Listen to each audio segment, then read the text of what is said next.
Irmãos, abram as suas Bíblias no Evangelho de João, capítulo de número 5.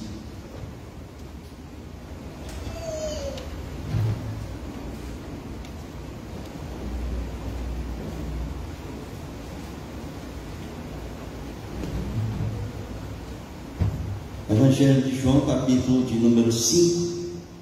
Nós vamos ler do versículo de número 19 até o versículo de número 30. João 5, 19 a 30.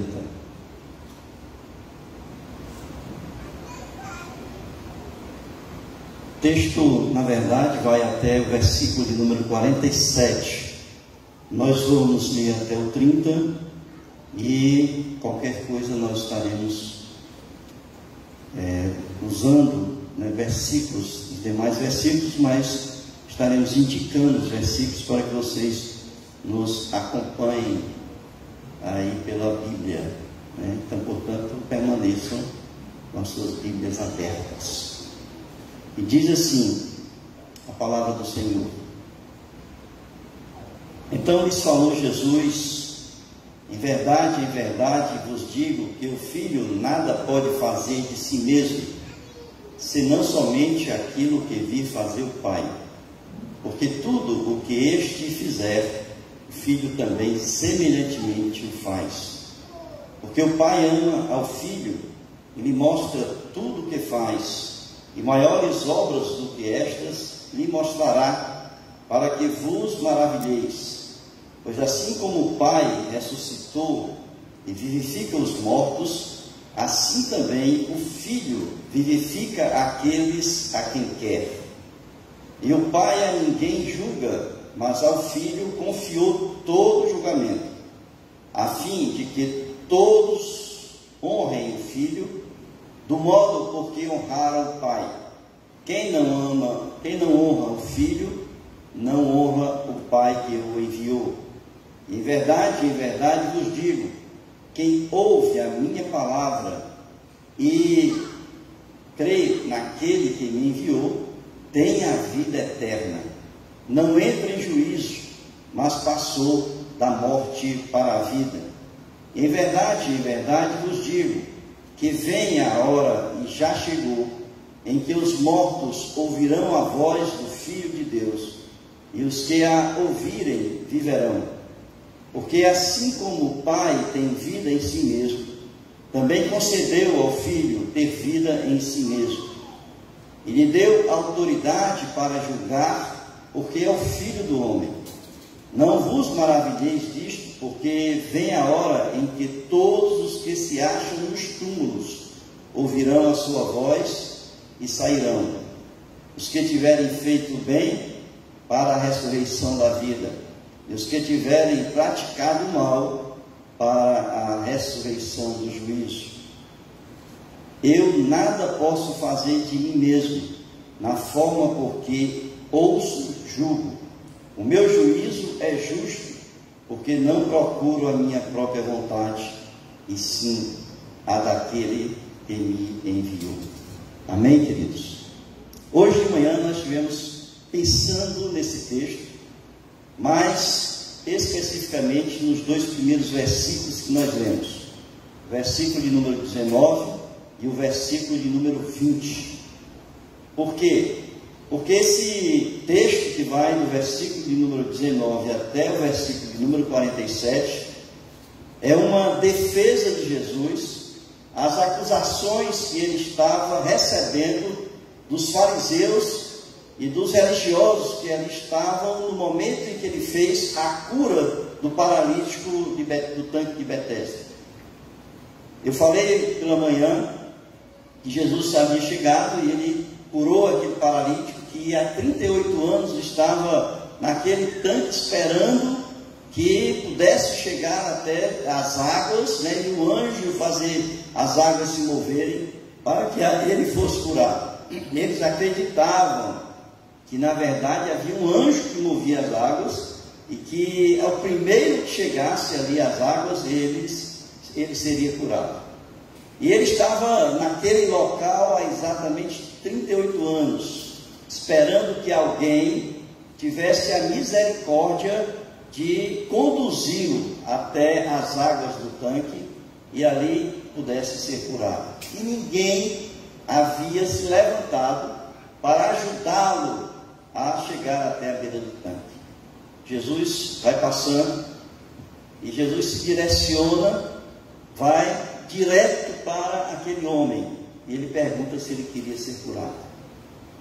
E ali ele diz por que ele estava ali e que ele não conseguia chegar nas águas, e Jesus então cura. E ali estava Jesus curando uma pessoa, um paralítico, não é um paralítico, e ele então, por 38 anos, e ele fez aquele milagre, aquela cura num dia de sábado. No dia de sábado ele curou aquele paralítico. E perceba, irmãos, que naquele momento que ele realiza a cura, havia muitas pessoas ao redor. E as pessoas estavam maravilhadas com o que Jesus havia feito. No entanto, os religiosos que ali estavam, a elite religiosa de Israel, a elite começou então a questionar por que Jesus havia realizado o milagre num dia de sábado. Eles não viram o milagre que foi realizado, ou se viram, não quiseram ali levar em consideração o milagre. Mas aquilo que estava escrito na lei, e que Jesus havia feito algo num dia de sábado, que era um dia que ninguém podia fazer nada ali em Israel. E Jesus então é condenado. Eles começam a querer ter um momento para matar Jesus, e diz que Jesus havia blasfemado. Se vocês forem ver ali o final do capítulo número 5, no versículo 18, que está escrito: os judeus ainda mais procuravam matá-lo, porque não somente violava o sábado, mas também dizia que Deus era seu próprio Pai. Então, dois motivos que haviam levado ali os fariseus a quererem matar Jesus, porque ele havia violado o sábado e porque ele se dizia que era o Filho de Deus. Muito bem, e é exatamente por causa disso, quando termina aqui o versículo número 18, que a partir do versículo 19, Jesus começa o seu primeiro discurso apologético. Ele começa a defender a sua pessoa que estava sendo condenada naquele instante. E ele faz uma defesa, dividindo essa defesa em duas partes. A primeira, ele fala quem ele era, como nós vimos hoje pela manhã. Quem é Jesus? E nós vimos que Jesus, ele apresenta nos versículos de número 19 e 20, ele vai dizer exatamente quem ele é. E aqui eu vou resumir para vocês, está lá na conclusão dessa apresentação, está escrito aí. Jesus, ele vai defender, no versículo 19 e 20, primeiro, que ele é Deus também. Ele e o Pai são um só. Quando a gente vê aqui no versículo número 19, tudo que este fizer, o Filho também semelhantemente o faz, ele está dizendo que ele também tem o mesmo poder de Deus, portanto ele é um com Deus, ele é Deus.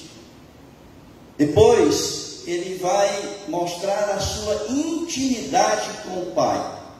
Por quê? Porque ele estava no papel de filho, apesar de ser Deus, apesar de ter se esvaziado de Deus, como diz Paulo ali em Filipenses capítulo 2, mas ele vai mostrar que no papel de filho ele tinha uma intimidade com o Pai. Quando ele aqui no versículo 19, quando ele diz que em verdade vos digo que o filho nada pode fazer de si mesmo, senão somente aquilo que vê fazer o Pai. Depois no 20 vai dizer, porque o Pai ama o filho e lhe mostra tudo o que faz. Então esses textos mostram aqui a intimidade que Jesus tinha com o Pai. O Pai mostrava tudo para ele estava vendo o pai fazer, e tudo aquilo que o pai fazia, ele também fazia. Portanto, ele era íntimo com o pai. Mas ao mesmo tempo que ele era um com o pai, ele tinha intimidade com o pai, ele também era submisso à vontade do pai. Por quê? Porque ele diz que o filho nada pode fazer de si mesmo, ou seja, ele não tinha independência de fazer aquilo que ele queria fazer. Mas aquilo que ele fez, aquilo que ele fazia no seu ministério, ele o fazia submisso e sob a orientação e direcionamento do pai. E é por isso que ele disse que a comida dele, quando ele estava falando para a mulher samaritana, era fazer a vontade do pai, o submisso à vontade do pai. Eu quero então continuar, porque ele não para aí no seu discurso, mas a partir desse momento ele começa a falar sobre a sua missão. Então ele vai dizer, ele é Deus, ele tem intimidade com Deus, ele não tem independência, mas é submisso a Deus, e eu fui enviado pelo Pai com uma missão. E então, a partir do versículo de número 21, ele começa a falar da missão que ele recebeu ali do Pai. Então ele vai mostrar a sua autoridade, quando está escrito aí, ele mostra a sua autoridade ao curar o paralítico. Depois ele revela para o que foi enviado pelo Pai. Então está escrito aí. E eu queria então mostrar para vocês que ele divide a missão dele em 3 pontos. A missão dele ele resume em 3 momentos, em 3 aspectos, em 3 objetivos da missão dele. E são esses 3 aí: da ressurreição, do julgamento, do juízo e da vida eterna que ele concede a todos aqueles que creem nele. E é exatamente nesses 3 aspectos que hoje à noite nós vamos pensar com os irmãos nesse texto, que Jesus está dizendo qual era a sua missão, aquilo que ele está esclarecendo para as pessoas, qual foi a sua missão aqui no ministério terreno dele. No versículo 21, ele começa aqui dizendo: pois assim como o Pai ressuscita e vivifica os mortos, assim também o Filho vivifica aquele que vivifica aqueles a quem ele quer. Portanto, irmãos, o primeiro aspecto que eu quero pensar com os irmãos é que Jesus, uma missão dele era a ressurreição. Nós, nos evangelhos, nós vamos encontrar 3 tipos de ressurreição que Jesus recebeu como poder do seu ministério. O primeiro deles, se nós formos olhar, seria aquela chamada ressurreição espiritual. A ressurreição espiritual, irmãos, ela está baseada e fundamentada na queda do homem.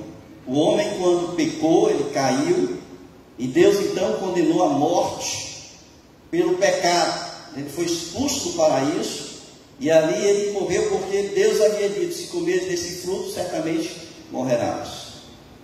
E ele então, o homem morreu no momento em que ele pecou, que ele desobedeceu a Deus. E nós sabemos que ali, o pecado, a desobediência que ele teve ali com Deus, Deus disse que ele estaria morto, e a morte que ele recebeu é a morte espiritual. Ou seja, é o distanciamento de Deus, é estar afastado de Deus. E o homem, quando ele nasce, ele está condenado à morte.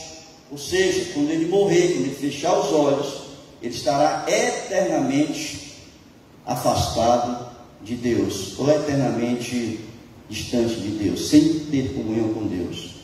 Jesus, ele veio, então, em primeiro lugar, diz Jesus aqui, que ele veio para ressuscitar e vivificar os mortos, assim também o Filho vivifica aqueles a quem quer. O primeiro aspecto é a ressurreição espiritual. Em Efésios capítulo 2, versículos 4 e 6, se vocês abrirem aí a Bíblia de vocês, vocês vão ver que Paulo está dizendo que todos nós estávamos mortos em nossos delitos e em nossos pecados.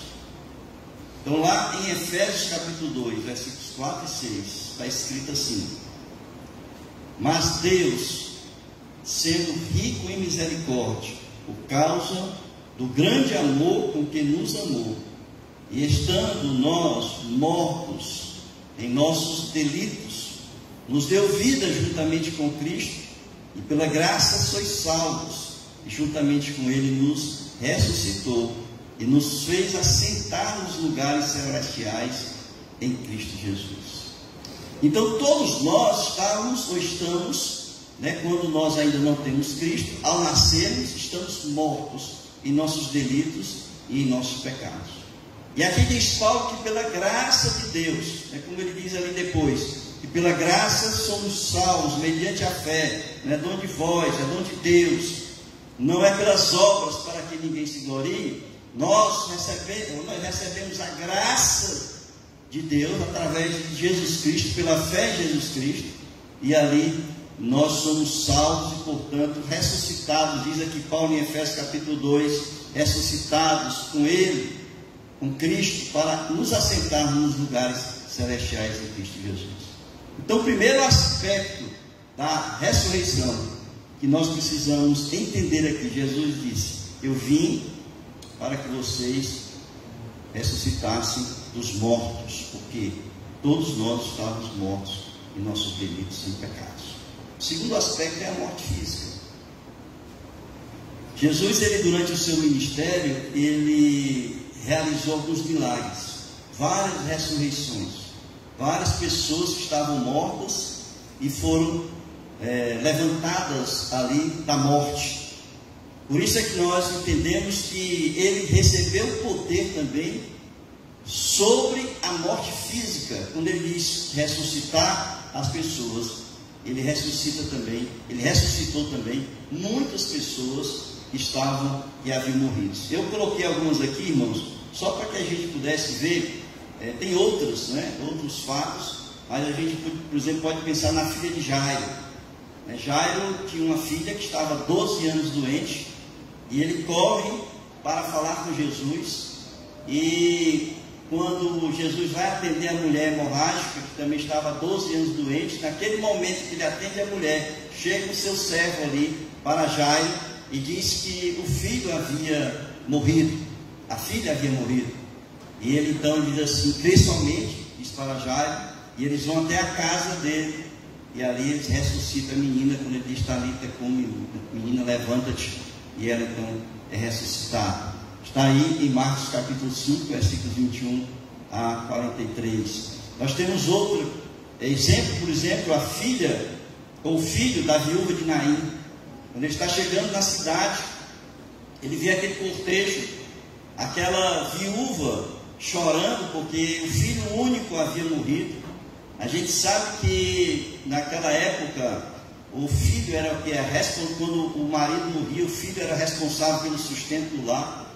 E aquela viúva tinha perdido o esposo, aquela mulher tinha perdido o esposo, tinha perdido agora o filho, e ela estava chorando naquele momento do cortejo. Jesus chega, e ele tem uma consideração com ela, a misericórdia do Senhor sobre ela, a compaixão. O texto na verdade fala em compaixão. Ele sentiu ali por aquela senhora, e ele ressuscita o filho daquela viúva de Naim. O outro grande exemplo que nós temos, que todos conhecem, foi a ressurreição de Lázaro, ali no capítulo 11 de João, quando Jesus é avisado da doença de Lázaro. Ele chega lá, Lázaro já está enterrado já há 4 dias, que ele manda tirar a pedra, e as irmãs dizem: mas Senhor, ele já está há 4 dias morto e já está mau cheiro, e ele diz assim: apenas crê e verás a glória de Deus. Então as pessoas tiram a pedra, e ele ora, e Lázaro sai do túmulo. Então esses são alguns exemplos que nós temos na Bíblia, nos Evangelhos, de que Jesus ele tinha o poder também de ressuscitar fisicamente as pessoas. É claro que essas ressurreições não são comparadas à ressurreição final, que nós vamos ver agora. Porque todos esses que ressuscitaram voltaram a morrer. Mas nós que vamos ressuscitar no final, nos últimos dias, né, quando Jesus nos chamar, nós ressuscitaremos para a eternidade. A diferença é exatamente essa. É por isso que Jesus foi a primícia da ressurreição. Quando Paulo fala ali, em 1 Coríntios capítulo 15, Jesus é a primícia. Quando ele fala também ali em 1 Tessalonicenses capítulo 4, que que Jesus é a primícia da ressurreição, porque Jesus ressuscitou para a glória, para a eternidade. E esses aqui, fisicamente, eles morreram, Jesus vivificou-os, né, tornou a dar-lhes vida, mas todos eles voltaram novamente a morrer. Então, está escrito aí, Lázaro, esse texto que é famoso, né? Eu sou a ressurreição e a vida, quem crê em mim, ainda que morra, viverá, e todo o que vive e crê em mim, não morrerá eternamente. Crês nisso? Diz ali o Senhor às irmãs de Lázaro. E, finalmente, irmãos, a ressurreição final, onde todos nós seremos chamados, né, para nos encontrarmos com o Senhor nas nuvens, né? Essa é a primeira ressurreição. E a palavra de Deus diz ali em Apocalipse: bem-aventurados aqueles que fazem parte da primeira ressurreição. Nós, né, a igreja de Jesus Cristo, estaremos fazendo parte da primeira ressurreição. Ao ouvirmos o seu comando, nós estaremos saindo dos túmulos para nos encontrarmos com o Senhor nas nuvens e ali para a eternidade com Ele. E aqui em 1 Tessalonicenses capítulo 4, versículos 14 a 17, diz assim: pois se cremos que Jesus morreu e ressuscitou, assim também Deus, mediante Jesus, trará em sua companhia os que dormem. Ora, ainda vos declaramos por palavra do Senhor isto: nós os vivos, os que ficarmos até a vinda do Senhor, de modo algum precederemos os que dormem. Então essa é a ordem, né, da ressurreição. Nós ressuscitaremos. Aí continuando, diz assim: porquanto o Senhor mesmo, dada a sua palavra de ordem, ouvido a voz do arcanjo e ressoada a trombeta de Deus, descerá dos céus, e os mortos em Cristo ressuscitarão primeiro. Depois nós, os vivos, os que ficarmos, seremos arrebatados juntamente com eles entre as nuvens, para o encontro do Senhor nos ares, e assim estaremos para sempre com o Senhor. Vejam o detalhe do texto. O Senhor mesmo dá a sua palavra de ordem. Então a palavra de ordem é do Senhor, é de Jesus Cristo. Ele é quem dá o comando para a ressurreição. Então a ressurreição está debaixo da sua autoridade e do seu poder. 3 tipos de ressurreição, diz aqui o Senhor. A primeira, a espiritual. Mortos em nossos delitos e pecados, nós somos ressuscitados em Cristo, passamos a ter vida, né, vida em abundância. Depois, a ressurreição física que Jesus ministrou durante o seu ministério, e a ressurreição final, onde todos nós ali estaremos fazendo parte, né, do grande banquete celestial ali com Jesus Cristo. O segundo aspecto da missão de Jesus é o juízo. E a gente vê aqui algumas formas de juízo. O primeiro juízo são para aqueles que estão em Cristo Jesus. Há uma diferença aí, irmãos, porque Jesus disse assim: eu não vim para julgar, mas para salvar o homem. E na verdade, o julgamento de Cristo não aconteceu e não acontece agora, nesse momento, somente no juízo final, que é o segundo aspecto do juízo. Mas aqui nesse texto, vejam aí, em João capítulo 5, versículo número 24, nós lemos, diz assim: em verdade vos digo, quem ouve a minha palavra e crê naquele que me enviou, tem a vida eterna, não entra em juízo, mas passou da morte para a vida. Significa dizer, essa palavra que ouve, né, que diz assim: quem ouve a minha palavra não é apenas as pessoas que estão de alguma forma ouvindo uma pregação, um ensino e não valorizam aquilo que estão ouvindo, mas são aquelas pessoas que ouvem, guardam no seu coração a palavra e passam a viver aquilo que é ensinado através da palavra. Essa palavra aqui no original tem um sentido de ouvir e praticar a palavra que ouviu. Então quem ouve a minha palavra e crê naquele que me enviou tem a vida eterna, não entra em juízo. O que está querendo dizer é o seguinte: nós que ouvimos a palavra, que nos convertemos, que entregamos a nossa vida a Jesus, naquele momento ali nós não entramos em juízo, porque estamos salvos já. Mas aqueles que não fizeram a sua opção por Jesus, que não aceitaram como o seu único e suficiente Salvador, aqueles ali serão julgados no juízo final. Portanto, lá no juízo final, eles receberão a sua sentença final, porque sobre eles já pesa a condenação da morte ou separação eterna de Deus. Então, veja esse texto aí, está em João capítulo 3, versículos 18 a 21, e diz assim: quem nele crê não é julgado, o que não crê já está julgado. Entenderam aí? Quem não crê já está julgado. Por quê? Porque é a sentença de Deus sobre o pecado original do homem. Esse já está julgado, porquanto não crê no nome do unigênito Filho de Deus. E o julgamento é este: que a luz veio ao mundo e os homens amaram mais as trevas do que a luz, porque as suas obras eram más. Então, quem recebe Jesus não entra em juízo, já está salvo. Mas quem não aceita Jesus, esse aí já está julgado, já está condenado, porque sobre ele já pesa a sentença de morte. E em João ainda capítulo 3, 18: pois todo aquele, está escrito aí, todo aquele que pratica o mal aborrece a luz e não se chega para a luz, a fim de não serem arguídas as suas obras. Quem pratica a verdade aproxima-se da luz, a fim de que as suas obras sejam manifestas, porque feitas em Deus. É o testemunho da presença de Deus na vida daqueles que têm Cristo no seu coração. Então, a primeira forma de juízo é exatamente esse juízo da pessoa que crê e da pessoa que não crê em Jesus Cristo, porque aquele que não crê já está julgado. O segundo tipo de juízo é o juízo final. Está lá em Apocalipse capítulo 20, versículos 11 a 15, que é assim, para aqueles que participam da segunda ressurreição.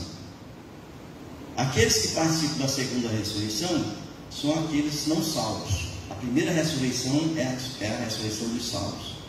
Então, se você abrir lá em Apocalipse capítulo 20,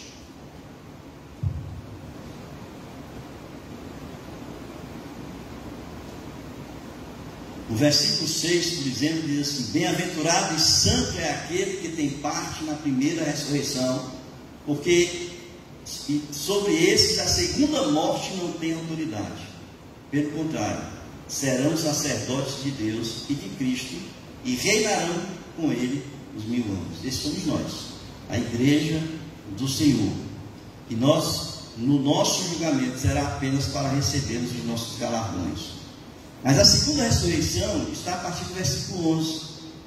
A partir do versículo 11, aqueles que não ressuscitaram em Cristo na primeira ressurreição dos salvos, são aqueles que vão ser jogados no lago de fogo. E aqui diz assim, Apocalipse 20, 11 a 15: vi um grande trono branco, e aquele que nele se assenta, de cuja presença fugiram a terra e o céu, e não se achou lugar para eles. Quem está sentado no trono? O trono? Jesus Cristo. Aqui ele está como juiz. No ministério terreno dele estava como Salvador. Aqui ele está como juiz. Versículo 12: vi também os mortos, os grandes e os pequenos, postos em pé diante do trono. Então se abriram livros. Ainda outro livro, o livro da vida, foi aberto, e os mortos foram julgados segundo as suas obras, conforme o que se achava escrito nos livros. Deu o mar os mortos que nele estavam, a morte e o além entregaram os mortos que neles havia, e foram julgados, um por um, segundo as suas obras.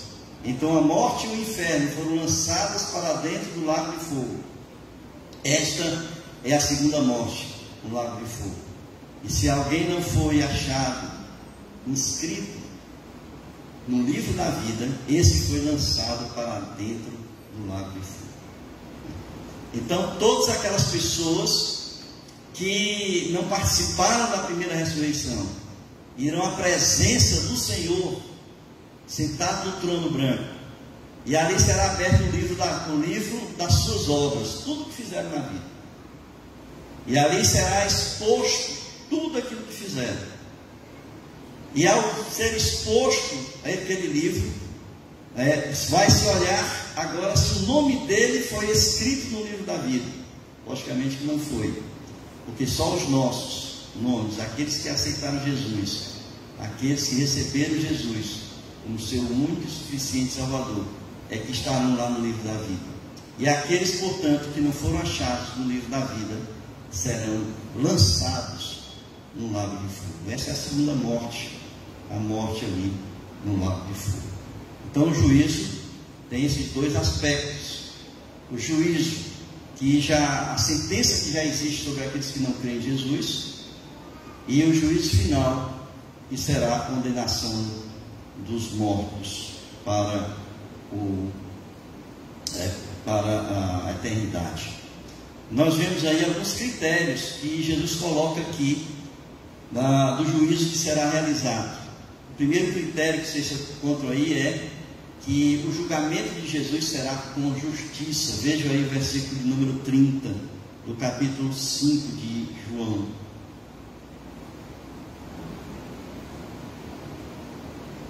Ele diz assim: eu nada posso fazer de mim mesmo, na forma porque ouço julgo.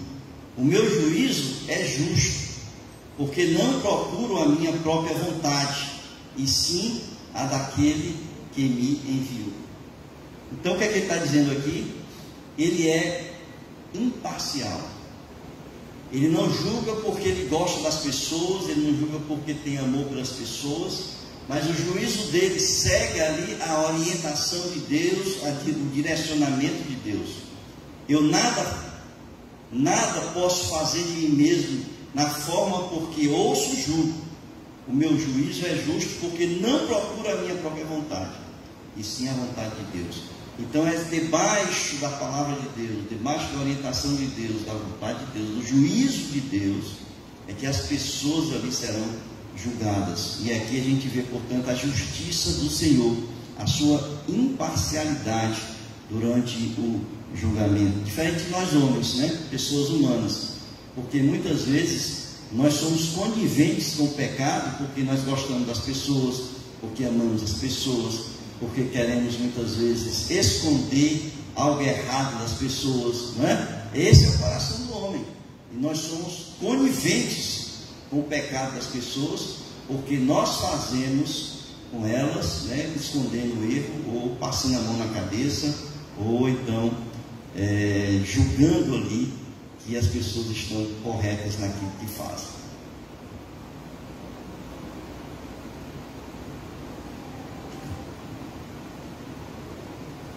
A outra coisa, portanto, que nós vamos ver aqui, irmãos, é a terceira coisa que Jesus, da sua missão, é conceder a vida eterna, tá? Conceder a vida eterna. Deixa eu ver aqui, um minutinho.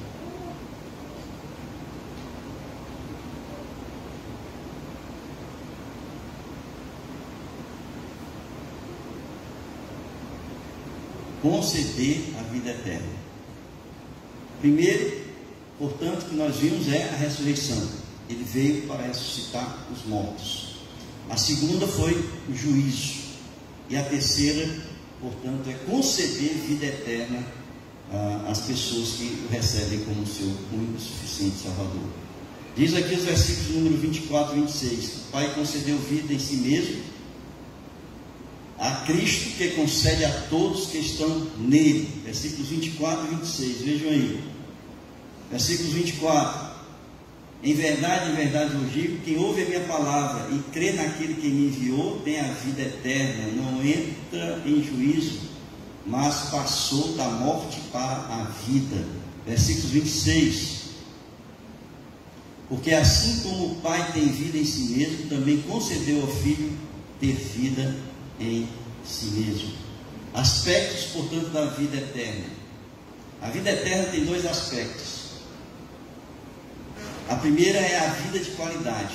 Jesus disse: eu vim para que tenham vida e vida em abundância, né? A vida de qualidade é a vida quando nós estamos realmente vivendo debaixo do Evangelho, seguindo a orientação e em obediência a Deus. Nós temos paz com Deus, nós temos paz com o mundo e com as pessoas. Uma vida de qualidade a partir do momento em que se recebe Jesus como único e suficiente Salvador da sua vida. A segunda coisa é a vida eterna, e está, todos nós realmente falamos, né? Porque muitas vezes quando se pensa em vida eterna, nós estamos pensando na eternidade após a morte. Mas eu quero dizer para vocês que a vida eterna começa no momento em que você recebe Jesus como seu Salvador. Naquele momento você já recebeu vida em Cristo. E quando você recebe vida em Cristo, é a vida em abundância. Mas ela se projeta para após a morte, que é a vida eterna que Ele nos concede, que é após então o juízo final. Esse texto que está aí em João capítulo 10, versículo 10,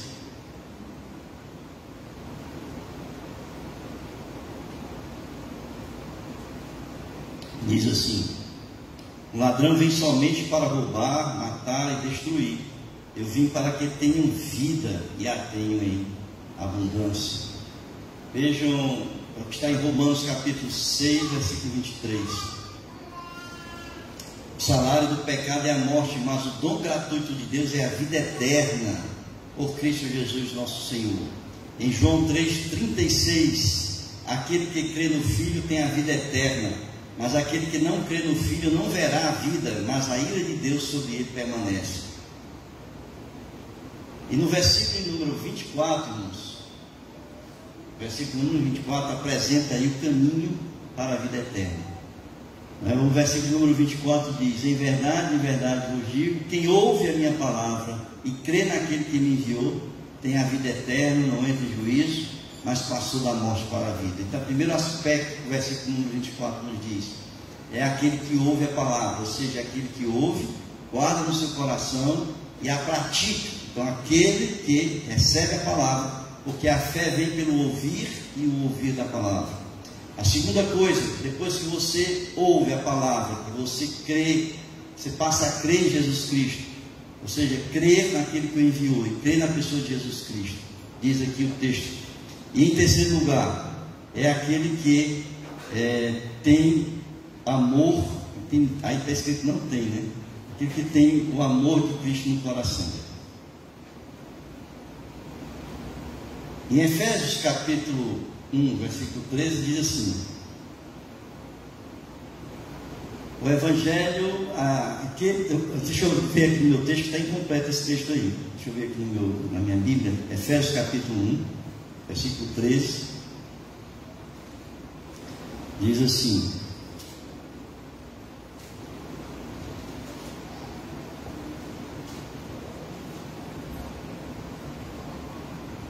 em que também vós, depois que ouviste a palavra da verdade, está faltando essa parte aí, né? Em quem também vós, depois que ouvistes a palavra da verdade, o evangelho da vossa salvação, tendo nele também crido, fostes selados com o Espírito Santo da promessa. São os mesmos passos. Percebam aí, depois que ouviste a palavra da verdade, então você primeiro ouve a palavra, né? E você é confrontado com a verdade. Depois que você ouve a palavra, o evangelho da vossa salvação, tendo nele crido, é o segundo passo. O mesmo espaço que Jesus colocou ali em João capítulo 5, Paulo coloca aqui em Efésios capítulo 1, versículo 13. Então depois de ter crido, e aí nós somos selados com o Espírito Santo da promessa. E aí Jesus vai falar o seguinte: que quem ouve e crê, esse recebe a vida eterna. Mas ele diz assim: mas tem pessoas que não creem. Ele vai falar aqui no versículo de número, no final do capítulo 5, já no versículo número 40, ele vai falar de alguns aspectos. Na verdade são 5 aspectos de por que as pessoas não creem, por que as pessoas não recebem dele a vida eterna. E a primeira coisa que ele coloca aqui é a questão da vontade humana, o livre-arbítrio do homem. Veja aí no versículo 40, quando ele diz assim: contudo, não quereis vir a mim para terdes vida eterna. Não quereis vir.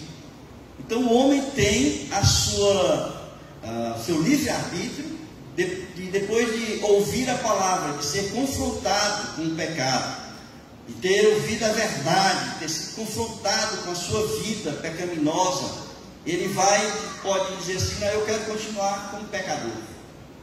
Ou então ele pode dizer assim: não, eu realmente reconheço que sou um pecador e eu me arrependo dos meus pecados e eu quero receber Jesus como meu Salvador, né?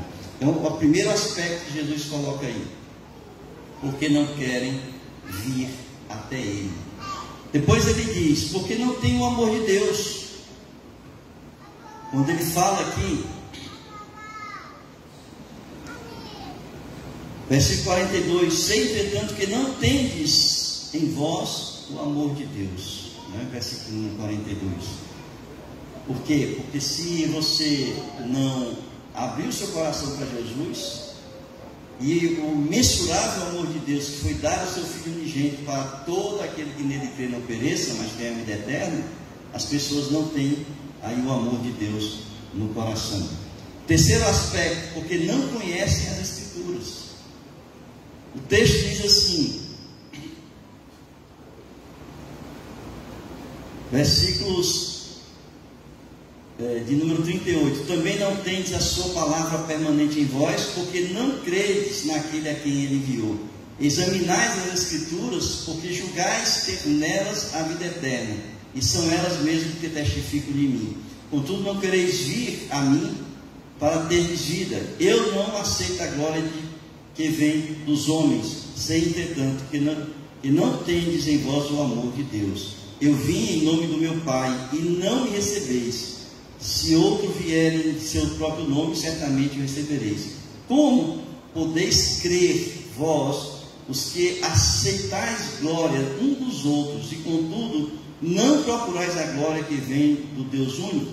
Não penseis que eu vos acusarei perante o Pai. Quem vos acusa é Moisés, em quem tendes firmado a vossa confiança. Porque se de fato cresceis em Moisés, também crerias em mim, porquanto ele escreveu a meu respeito. Então o que ele está dizendo aqui, Moisés aqui é a lei, né, queridos? Não é a pessoa de Moisés, é a lei escrita por Moisés. E ele está dizendo: porque não crê nas Escrituras, porque as Escrituras aqui falam de mim. Quando ele estava acompanhando ali, aqueles 2 discípulos estavam no caminho de Emaús, está escrito ali em Lucas, né? Jesus vai dizer assim, que as Escrituras falam dele, de Moisés, os profetas, os salmos falam, toda a Escritura falam dele. Então, se você não crê nas Escrituras, você não pode chegar até Jesus, porque Paulo vai dizer que a lei é o aio que conduz o pecador até Jesus Cristo. Então, não conhecem as Escrituras. Depois ele diz: porque aceitam a glória dos homens. Onde ele diz assim: como podeis crer vós, os que aceitais uns dos outros, e contudo não procurais a glória que vem do Deus único? Isso é uma tendência muito grande dos homens, né, irmãos? Quando a gente vê alguém se sobressair dos outros, a gente começa a glorificar as pessoas que se exaltam mais do que os outros.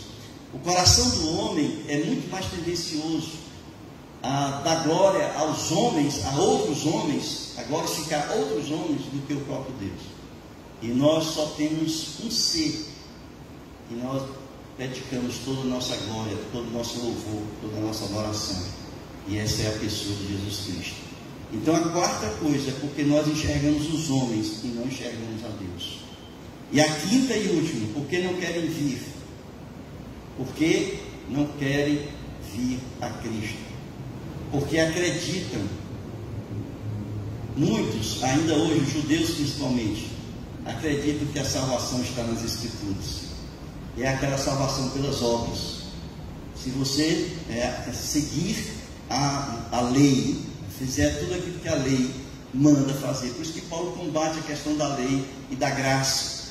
Se você segue sempre a lei, você está debaixo da lei, você é salvo, segundo o entendimento dos judeus. Na verdade não é assim. Nós sabemos que somos salvos pela graça, mediante a fé. Portanto, irmãos, Jesus está aqui falando de quem Ele é, nos versículos 19, versículo 20. E Ele diz que Ele é Deus. Depois Ele diz que foi enviado pelo Pai. Ele, no papel de filho, foi enviado pelo Pai com a missão da ressurreição, com a missão do juízo e com a missão de conceder aos homens, aqueles que creem nele, a vida eterna. Amém, queridos? Que Deus nos abençoe. Curvem suas cabeças, vamos orar.